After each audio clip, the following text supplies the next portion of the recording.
I've been reading this book lately. It's called The Seven Habits of Highly Effective People, written by Stephen R. Covey. And I'm sure a lot of you guys have heard the book.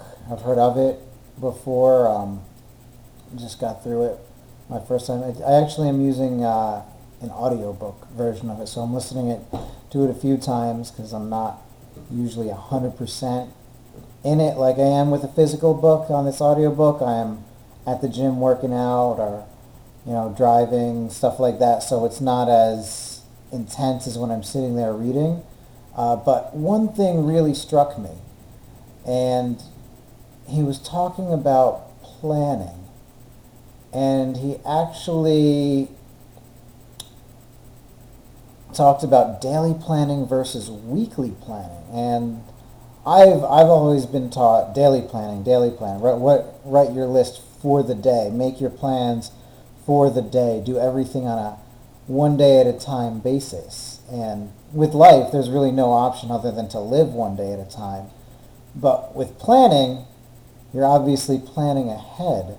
So the idea of weekly planning really interested me because so many times I've been caught up with what's the emergency that day? What's the fire I've got to put out? What exam does the kid need to cram for? What's the paper that's due in the morning? What is on the classes, the online classes that I create, which one needs to be out for the client at which date? Like deadlines, deadlines, deadlines, and we're doing it on a daily basis. And I really liked the idea that he gave about weekly planning because it gives us a chance to be more proactive.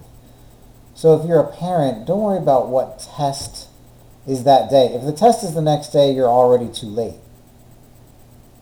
The crucial step of changing things is to start studying for the test a week out, maybe even more.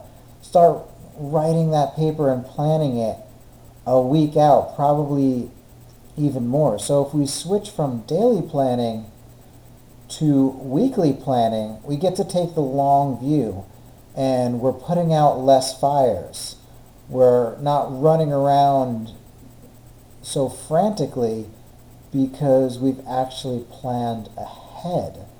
So that's the difference between daily planning and something that I think is worth a try, weekly planning.